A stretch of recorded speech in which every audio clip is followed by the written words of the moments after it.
Thank you for joining us for The Drive Back, the movie podcast where we imitate our favorite thing to do after a movie, which of course is to talk about it on the ride home. I'm Garrett, and as always, I'm joined by my good friend and co-host Adrian. Hey, I'm doing okay. Glad to hear that. And today, we're not talking like we're going back home from a movie. We're talking about the movies we're going to be seeing over the course of the next year. Welcome officially to The Drive There. Oh man, dude, that's the name of the episode. You just got it. This episode is going to be about our 20 most anticipated movies for 2022. So we'll be going over those. Hopefully none of them are delayed, but it seems like we're sort of hoping coming out of the pandemic here, so hopefully stuff is getting back to normal. You'll notice some movies on this list were on our list last year for 2021, so fingers crossed for this one. Hopefully it stays the same, but all this and more is coming up on The Drive Back.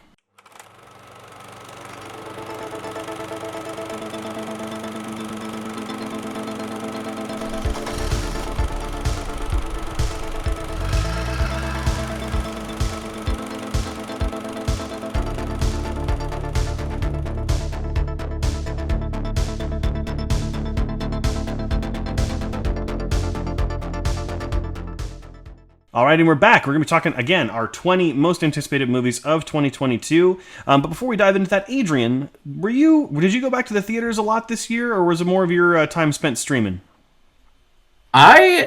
This year, I actually had trouble. I think I only saw 20 movies that were made this year. So, wow. Yeah. I watched a lot of movies, obviously, for the podcast, but I think I only watched 20 that came out, so that list was pretty easy for me for a future episode. Yeah, for this year. But yeah, I mean, I went to the theater when possible. You know, like I saw Shang-Chi and Quiet Place, like the big ones, Dune, obviously. But I think it was reserved for those big ones. I think I used to go for every movie. I mean, there was a time when Cassidy and I would go to the theater and we had already seen everything in the theater. Yeah. And we were like, oh, let's find something else to do, but we've definitely fallen off that. Definitely theater experience is now reserved for those big films, like Spiderman. Gotcha. I mean, I was actually the opposite this year. Like, I was going every weekend, like pretty much. Well, you have the membership, right? You've got that a really good deal. For Regal, yeah, it's like $25 a month, and you go for as many times as you want during the month. Yeah. So it works.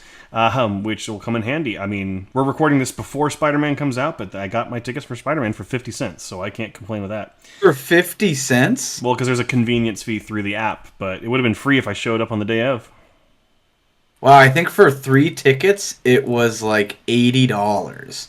Well, I have no response for that. Given we are seeing it in digital Dolby Atmos theater with luxury loungers and food service. That would exactly be why then. But enough about this year. Let's dive into the 20 movies that we're looking at next year. And the first one, and number 20 on our list, we'll go ahead and start probably with the ones that are the least kind of big, I guess, kind of in some sort of order. The first movie. I mean, if they're on the list, they're definitely big in and of themselves. Like, everyone's most likely looking forward to these. Absolutely, yeah. I mean, everyone being a large group of people. But the first one I put on this morning, Super Mario Brothers was on here, but there was another movie I totally forgot is coming out instead, and that is The Northmen, which is the new movie from the director of The Lighthouse and The Witch. And it is set in Viking times. I did hear about that. Yes, and this is going to be forgot about that. Awesome. Anya Taylor-Joy is coming back to work with him after The Witch, kind of skyrocketed her career. I think a lot of other big name actors. Willem Dafoe is coming back as well. So I'm super excited to see something grounded in Robert Eggers' style in Viking times. Like, it'd probably be the closest movie that we get to something like Hellblade that I know you're a fan of. Very much so, yeah. So, but I know you haven't really heard of this one at all, I'm guessing. I mean, you've heard of it, I guess, but... Yeah, I had heard of it, but it definitely was not on my radar. I'm glad you brought it up, though, because I love everything he's done so far. So I'm really super interested. Definitely a director to watch if you haven't seen any of his stuff yet. Yeah, if you haven't watched The Lighthouse or The Witch, which we've both covered now on the podcast, we've both had to watch them both, so yeah, go out and watch them. And next up at number 19 is going to be a movie that I'm not necessarily looking forward to from like a excited for standpoint. I'm more looking forward to kind of tear it apart, but I know you're excited for it, and that is Moonfall, the next Roland Emmerich disaster movie. Yes, it's been too long since we had a disaster film. I think we definitely oversaturated the market a bit ago on disaster movies. I think they were just like everything, so I think it's been a minute. Moonfall is the combination of sci-fi, which I love, and kind of just a really interesting concept. I know it's going to be cheesy. I know it's going to be outlandish, and I'm sure it's going to be picked apart by critics that may or may not be in this episode right now. But I don't care. I think it's going to be super fun, and I love disaster movies when they're done correctly. And I think this might be one. Which the last major one we got was Greenland, which apparently was pretty decent, actually. So, I mean, I'd be interested to see if Roland Emmerich can pull this one out and see if we can certainly get it better. Next up is going to be number 18. I'm probably going to lose track of these numbers at some point. Is going to be the next movie from the director of the first Doctor Strange movie, Scott Derrickson, which is The Black Phone, which is getting huge praise from its early film festival screenings, and the trailers started coming out right after those praises came out. I saw trailers for this back in like October, September, and the movie doesn't come out till February. Yeah. And it's just, it looks so good. Ethan Hawke looks like a convincing serial killer, abductor, kidnapper person, and it's a really interesting, unique premise. And I'm super excited, too, that someone that did such a masterful thing like Doctor Strange, where they took kind of like crazy concepts and boiled them down into a great movie, to apply that to kind of like a horror thriller-esque film. I think it's going to be super fascinating. Yeah, and I'm really excited to see what happens with it. It looks like it could be on the top of my list for the year, depending. Yeah. But we'll definitely see. Speaking of Doctor Strange, we might as well get one superhero movie out of the way while we're here at number, this would be 2018, 19, 17 now, is going to be... Wow. Yeah. 1, 2, 3, and I'm losing track already. It's been a long day. The next movie we're talking about, of course, is Doctor Strange in the Multiverse of Madness, which we know is going to be taking place after the events of Spider-Man No Way Home. So the multiverse has already cracked open, as is indicated in the title. We know that also it's been opened by Loki over the course of the show. And it looks like we're going to be getting Scarlet Witch as a co-star. We're also going to be getting America Chavez, which is awesome. A superhero who can open portals, which is really cool. And then rumors that Loki, Mobius, and Sylvie will be showing up in the movie from the Loki series. I mean, it would make sense. I mean, that's a perfect tie-in. Yeah, it would be really cool to have Doctor Strange have his own little team. That cool. Does he ever lead anything in the comic books? He's a higher up member of like the Illuminati in the Marvel comics. He's also in. Okay. Did you not know the Marvel Illuminati? No. It's like Iron Man, Reed Richards, Professor X, and Doctor Strange. I think maybe Namor is a part of it too. It's like the smartest minds of the Marvel universe that kind of like oversee everything. Yeah, it's a really cool. It caught me off guard because it was like, oh, what does he lead? Oh, he's a Freemason. Okay. We're a QAnon podcast now. Yeah, just such a real thing for you to say for a superhero comic book. Absolutely, yeah. And he runs a company. He runs a company. You know, he does some weird cult stuff on the side, but who cares? But no, also return of Sam Raimi to Marvel. He obviously directed Spider-Man 1, 2, and 3, and he's directing this one. Whether that means anything for No Way Home, we have yet to see. Again, this is coming out. We're recording this before No Way Home, and hopefully no spoilers have. And our predictions have definitely been established already on previous episodes. Yes, and in our own personal friend circles. So, coming up next at number 16 is a movie that I'm looking forward to quite a bit. I don't know about you and your history with the franchise, and actually this specific trilogy, but I'm really looking forward to Halloween Ends, coming out in the Halloween season. This year, between the podcast and with my friends, I have started getting into horror. I've watched more horror movies than I have in my entire life over the course of this year, and the Halloween series has been one of my favorites, specifically the newer trilogy directed by David Gordon Green. I've loved so far. Yeah. Halloween Kills this year was so much fun, and I just want to see what they do with an ending.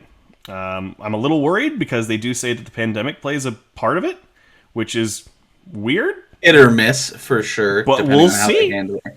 Yeah, I would say that I'm probably that's probably my least excited for film. I do appreciate the Halloween films for the sake that there is a killer who kills just because he wants to kill. Yeah. And I think that's one of the scariest things. Like, there is no motive. So I do give it kudos for that. And I did see the first of this new trilogy, and I thought it was okay. And I haven't seen Halloween Kills yet, but I'll probably check them out. I mean, I won't miss it. Halloween Kills should be on Peacock, I think, if you have Peacock. I do, yeah. Okay. Yeah, it's just super fun. It's Okay. more violent than the first one. There's less joking around, and there's a really cool side plot with the city. So, Oh, okay. but moving on to a movie that we had on our list last year, and we now have a trailer. And I'm still excited, but I'm a little worried, and that is Uncharted with Tom Holland and Mark Wahlberg. I thought the trailer looked decent enough. I thought it looked like it's going to be a fun adventure movie. I'm the opposite. I'm super excited for this movie. Really? Okay. Yeah, I think it's going to be super fun. From the scene in the trailer where he's falling out of the airplane with the luggage, or like the cargo, that's ripped directly from one of the best scenes. Like, I feel like this movie is going to pay so much homage to the game, and that's what people want. And I'm a little bummed it isn't Nathan Fillion, to be honest. Mm-hmm. I really still believe that he is the right character in his everyday life. I think he just lives that life. But I think Tom Holland will do a good job. So I'm excited to see how it comes out. I'm very worried for Mark Wahlberg. He's not the choice I would have picked for Sully, but it's interesting. But maybe this is like a huge character-driven thing. Maybe he's gonna go so deep into the meta that he'll get an award for it or something. Maybe we'll have to wait and see. But that is coming pretty soon. I believe January or February. So we should be. We'll have to do a review for that one. Uh-oh. I think I lost you.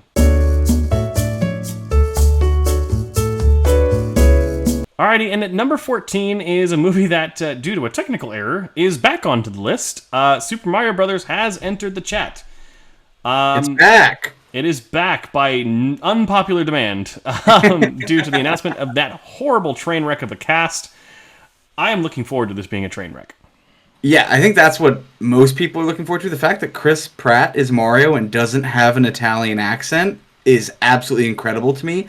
And I think we were talking in our friend group that I really just hope that everyone else in the movie does have an aggressive Italian accent. Like super racist Italian accent. And then it's just Chris Pratt being like, gosh. I don't know why. Or he has to go with that horrible Brooklyn accent from the animated series, where he's like, me and my brother Luigi are going around. That would be horrible, and I would love it. Just to watch all the Mario fans out there start crying. That would be... I absolutely cannot even imagine this being successful. Oh, it's going to be successful because people are going to go see it because it's bad. That's what I'm saying, but like, why? I don't even understand how this movie got greenlit. Like, who thought we have the technology? We don't. Yeah. They thought so much about could we. They didn't stop to think if we should. Should we? Well, we're looking forward to that being a train wreck, but let's go on to a movie that is a train wreck for all the good reasons, and is one of the first movies, I think it's the only movie so far, that has been delayed from 2021 to 2022, and that is Jackass Forever. You're very excited about this one. I am super excited. Jackass is my favorite comedy, TV show. I guess not like a scripted TV show. It's my favorite unscripted piece of entertainment ever. I've seen every movie. I own every movie. I own the entire series on DVD. Yes, I still own DVDs. Absolutely, I love the show. Love the show, love the movies. There'll probably be a cool box set for you after this one. I hope so. If it doesn't come inside some sort of medical equipment bag because of injuries, I would be very upset. Oh, hear me out. It's a shopping cart, and one disc is one of the wheels to the shopping cart from the very first one. I like it. I like it a lot. I am looking forward to it, though. I mean, it's a little sad that Bam Margera is not going to be in it because of his unfortunate circumstances as far as his addictions. I hope you get better, but if you're not going to follow your contract, then you get kicked off of a movie. It's that simple. But I'm looking forward to the new his own language. He did make up his whole own language. That's something I didn't know and didn't know I needed to know. So thank you for sharing that. There's a video of him speaking it, and it is pretty crazy. Oh, I don't even want to imagine. But there's actually the first female cast member coming on, which looking forward to that. I didn't know that. A lot of crazy shenanigans. So we'll see what happens. But let's go ahead and move on again to a movie that was one of the first ones that started filming again during the pandemic, and that is Jurassic World Dominion, which my excitement is somewhat tempered for, even though I'm a huge Jurassic Park fan. Jurassic World Fallen Kingdom was just a piss poor Jurassic Park movie. Yeah. I loved Jurassic World. I thought Jurassic World was a great update to the formula, and I like the kind of natural progression. Of course, a company is going to be like, we can do it better, so let's do it. So, it made sense. Totally made sense. And then this one was like, yeah, let's scrap the whole island part and just make it a generic monster movie or a haunted house movie. It was just a horrible decision. So, I also absolutely hate the scene in this one, the second one, where the lone Bronchiosaurus is on the island while it's being destroyed. How dare you put that in a film? Okay, that's horrific. It was so sad. I mean, it was sad. I still cry myself to sleep at night thinking. That's basically how I felt being the last one in the theater because everyone left. It's like I was the last person in the burning building. I had to stick through because I was like, this gets better, right? It gets better, right? That's all I was just staying there for. But let's go ahead and move on to another big movie, one that was delayed from 2021 going into 2022. I think you're looking forward to this a lot more than I am, which is Top Gun Maverick. Very much so. Very excited. Been waiting forever for it. Love that it exists, and I'm super excited. I know the first Top Gun did a lot of stuff with in terms of pushing forward filming to film the jets, and I know this movie went even further. And the jet stunt work in it is supposed to be incredible. So I'm really, really excited. Very, very exciting. I mean, it's been so long since I've seen the original. I was waiting to watch the original before this one comes out. I'll probably watch it the week before or something like that, so I know at least what I'm getting into. But definitely, this movie I want to see in IMAX. Definitely. Oh, absolutely. And like I was talking, I know that this is one of those movies that will push cinematography forward because of the gimbals and the technology needed to capture supersonic jets. Yeah. And they actually do it in camera. It's crazy. And I'm just super excited. It's going to be a great, great movie. I'm sure of it. I'm also excited because it's directed by Joseph Kosinski, who did kind of similar to you and William Eubank as a director that I've just kind of liked everything he's done. He did Tron Legacy and Oblivion. Which both great movies. Great movies, in my opinion. So, and Oblivion, starring Tom Cruise, probably where they met. Exactly. Speaking of Tom Cruise, let's go ahead and get on to the next one, Mission Impossible 7. Oh, so excited. I've seen every single one multiple times. Cannot wait. I have only seen Ghost Protocol. Well, that's your fault. I guess. I do know that the first footage they showed from Mission Impossible 7 was him jumping a dirt bike off of a canyon into the canyon and then parachuting away. So that's the opening shot, and he actually did it. That compared to the stunts they've done in the last couple of movies, that kind of feels like. Well, they're not going to reveal it. There's obviously going to be some crazy. Well, we know they're going to space. And we know, and I mean, previously he's literally attached himself to the outside of an airplane while it took off. So jumping off of a bike into a canyon is a little that. If that's the opening shot, okay. But if that's the pinnacle stunt, I'm a little disappointed. No, I think that's the single that is meant for radio, get some buzz going. But the big stunt will be the 17th song on the album, the deep cut, where you're whoa, that hit hard. But also, for those of you taking notes on the world, pretty interesting that in Mission Impossible 7 they're going to space, and everyone's been building rockets recently. I think he might strap himself to the outside of a SpaceX rocket. All the skin just flying off, and he's like, I stop our God. It's for the integrity of the film. This is why I made my own production company, to make the decisions I want to do for my own stunts, as he's just falling apart through the atmosphere. But let's go ahead and get on to the next one, a huge movie that I'm excited for. I know you're excited for as well. Pretty sure it is coming this year. Or 2022, excuse me. And that is John Wick Chapter 4. Yes, finally. Ready for another installment for sure. Has not been a bad John Wick movie yet. Nope. They've all been actually very, very good. So let's hope that this one continues the trend. Got some interesting guest actors. I forget who the kind of guest villain is supposed to be this time. I know it's a bigger name, but looking forward to it. Yeah, I love John Wick. I feel like it combines like video game elements, action movie elements. Like it's just a perfect combination of a very interesting, engaging, unique action movie. Yeah, and I'm looking forward to it because it also has elements of like Assassin's Creed in it, like the kind of hidden societies and like people just doing things, and you're expected to be like, okay, yeah, that makes sense, and you're like, I do hope that they talk to at least consult with Corridor Crew on some of their muzzle flashes. I will say they did a whole video on it because I love watching them. They analyze all kinds of stuff, but they did a video on how the muzzle flashes are pretty rough in the first John Wick. In the first one, yeah. Yeah, and they get better, but I feel like there could be some definite evolution in terms of some of the CGI and stuff that goes on in this one. Yeah, I'm really looking forward to it, as always, and I will be there on day one. So, moving on, might as well get these last two non-superhero movies out of the way, because most of our list happens to be superhero movies, because those are the only ones that we're really, really, really excited for anymore. Next up, let's talk about Pixar's movie next year that actually looks like it's going to be good, and that's Lightyear. Very excited. Very, very excited for it. Very excited. The first trailer that came out almost made it look like Interstellar. Which I think was the point. I think it's a huge movie. Like, I think they're going to do a lot with it. I hope so, because Turning Red looks like a steaming bowl of crap. So I'm looking forward to Lightyear.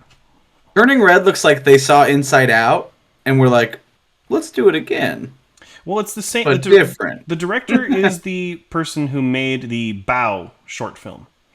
Oh, great which short was film. Adorable and amazing. I love that short film. But this, I don't know if it's just the character design. It just doesn't look good. Or maybe I'm just not interested in the story. I don't know what it is. But we'll have to see. Yeah. But Lightyear, though, really looking forward to Lightyear. I know a lot of my family is very, very concerned and very angry that it's not Tim Allen portraying Buzz Lightyear. And I'm going, it's not the toy Buzz Lightyear. It's the thing that toy's based off of. Yeah, it's the movie. And I know a lot of people have gone to that point like, he wasn't brought back because his political beliefs. And it's like, no, that has nothing to do with it. Even he said so. No, that'd be like if you got the guy that landed the plane in the Hudson to voice Tom Hanks portraying him in the movie. Like, it doesn't make any sense. Like, it's an actor playing Lightyear. Stupidest argument ever. But really looking forward to the movie. Shout out to Garrett's family for stupidest argument ever. Yes, as I've told them multiple times. Next up, the last movie that is not a superhero movie. The sequel to the biggest movie of all time, which is Avatar 2. What are your feelings on the first Avatar? Saw it once. Went to go. I loved it the first time. Visually, at the time, incredible. A forward, like, propelling movie for the entire genre, like, incredible. Saw it once, went to the theater to see it with friends again, and I walked out. Thought it was so boring. I think it's a movie that you see once because it is incredible, and then once you know the story and kind of what happens, you're kind of over it. I'll definitely go see it. I'm sure it's going to be visually incredible, and push technology, but then I think that'll be it. Although I will say this, I do feel like it might be time for me to watch Avatar again. I think it's been, like, 12 years or something like that. It's been about 10 years, yeah. 10 years, and I haven't seen it since. Literally not a frame of it. So it might be time to go back. I will say it doesn't hold up anymore. As well. A lot of the stuff looks visually, cartoony. I've heard it's really rough. But I will say that, remember when it came out, I was blown away. But I still didn't like the story because it was just Pocahontas. It was just, Dances with Wolves. And that's why I still don't like the movie to this day. I also don't like James Cameron was like, this technology is groundbreaking and revolutionary. It's like, no, video games are using the same technology for years. You just had more money to throw at the visual effects to make them look good. Now, and it didn't hold up. Now, I am excited for Avatar 2 because it's going to be an original story. Yeah. There's going to be the Water Tribe. We know that Kate Winslet has now done the longest free dive that any actor has ever done in Hollywood history, filming an underwater sequence. Whoa. So I'm super excited for this movie. I think hopefully it's going to be great, and I don't think it's going to do as well as the first one. I think it's going to be it'll probably make $1 billion in a perfect world. Well, but coming out of the pandemic, it won't. the first one did overtake Endgame just a couple months ago. Yeah, because they're shallow and re-released it. Let the Avengers have their crown.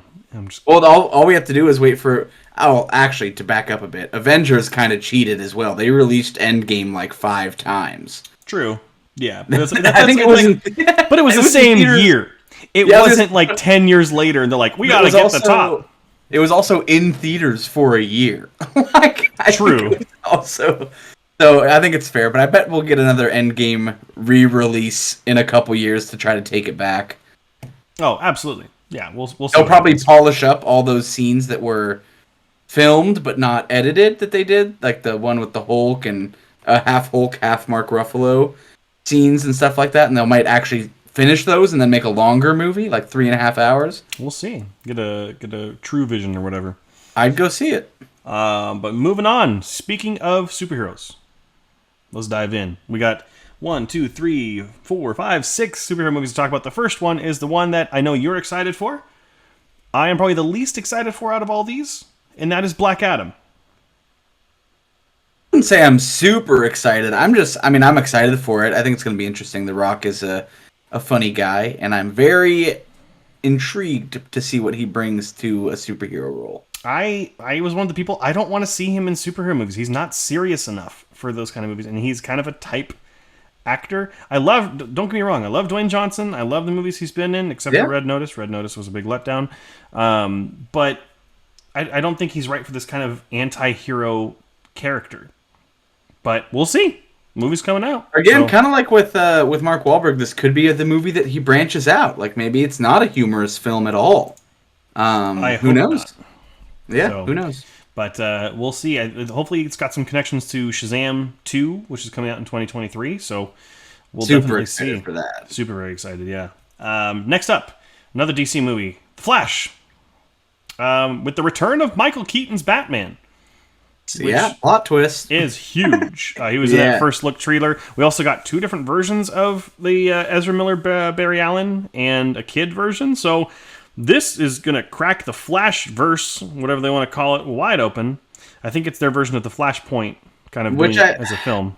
Which makes me so nervous because Flashpoint is the culmination of hundreds of issues in the comic book. Like, it's not just like you jump into Flashpoint. I feel like they're jumping the gun again, and they're going to make it like they're going to blow it way too fast, and it's going to be blown open, and people are going to feel the same way. Like, I didn't really like any of the characters. I didn't know anyone. It just kind of got crazy, and I'm so nervous for it, but that doesn't mean I'm not looking forward to it. I am. I'm just so nervous for what I'm going to see. Yeah, and Flash isn't a character I really care about, and I don't like the Ezra Miller Flash. I'll say it again. But I am very interested to see if he can actually just expand on the character in this one and make it better. And Flash is my favorite DC superhero. I watched the CW show up until it got like probably the lowest budget out of any show I've ever seen. The CGI on that show just went so downhill. Yeah. But when it was good, in like probably the first 8 seasons, to be honest, first 6 or 7, loved it. I like that Barry Allen. I think it's a good Flash, and I feel like Ezra Miller just doesn't bring what I want to the character. Yeah. But we'll see. Right? Again, this could be one of those ones where he really steps it up and changes the opinion. We'll see. It's got the director of It Chapter 1 and Chapter 2, Andy Muschietti, who is actually pretty darn good. So on a hot streak, hopefully he can do it. After this, I think he's doing a live-action Attack on Titan movie, which would be super cool if he can pull it off. We've had one before, but it was made in Japan, and people were like, "Oh, it's going to make it better," and then it wasn't. So can't get all the good stuff. Next up, we're going to go ahead and get into the MCU. We got Thor: Love and Thunder. Which, very excited. Taika Waititi just came out and said, "I don't know how I was allowed to make this movie." And and one of the producers also came out and just said it is the craziest, wildest MCU movie to date. So I don't know what to expect. We know the Guardians of the Galaxy are in it. We know that Natalie Portman's going to take up the mantle of Thor. That's about all we... Oh, and Christian Bale is playing Gore the God Butcher. So... Yep, crazy cast. I think Russell Crowe is in it, too, and as like some other character. And oh, man, it's just going to be packed. Yeah, we'll see. But yeah, I mean, I don't really know anything about it, but I'm just super stoked, so that's why it's on my list. Yeah, exactly. So hopefully it turns out to be as good as Ragnarok, because Ragnarok was a huge turning point for the Thor films. So Speaking of coming back, we got Black Panther 2, which is now Black Panther Wakanda Forever is the name of the title. I'm going through some issues right now since Letitia Wright has been hospitalized. Very critical injuries, apparently. But kind of interested to see what comes of the story. I want to know how they're going to be able to replace T'Challa. So I have a theory on that I'll go through very quickly. So I do know that they have said that they have about 30 minutes of unused footage from Black Panther 1 that they will use to properly send off Chadwick Boseman's character. And I think that because the studio knew about his diagnosis, that they filmed the beginning of Black Panther Wakanda Forever at the same time in private. Like with the cast and everything, but I think it's already fully written into the film. We'll have to wait and see. Yeah, but that's my theory. Really been no kind of understanding of who or what is going to be in it yet. There's possibility for Namor and the kind of Atlantean equivalent in the MCU coming in, so we'll definitely see.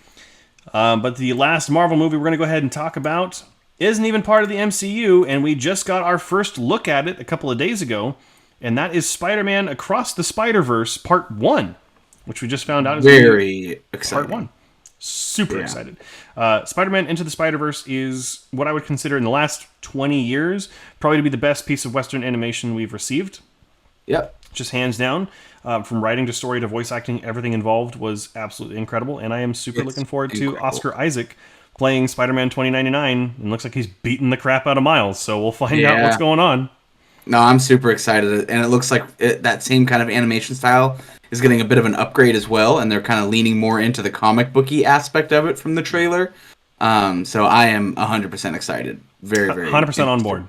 Yeah. Let's go. But last movie. Let's go.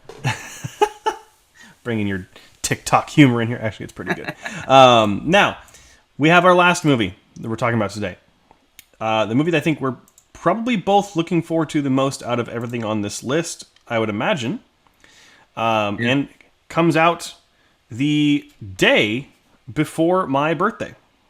And that movie is The Ballad of Martin Quintana. The Ballad, yes. the legend, the man, the myth, all ready to go. No, it is the Batman. Yep.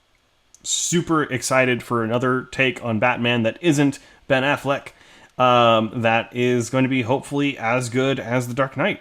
I mean, that's a lot of pressure to put on a movie, but the grounded, realistic tone they're taking, the darkness just looks awesome. And the fact that the Riddler is essentially the Zodiac killer is crazy.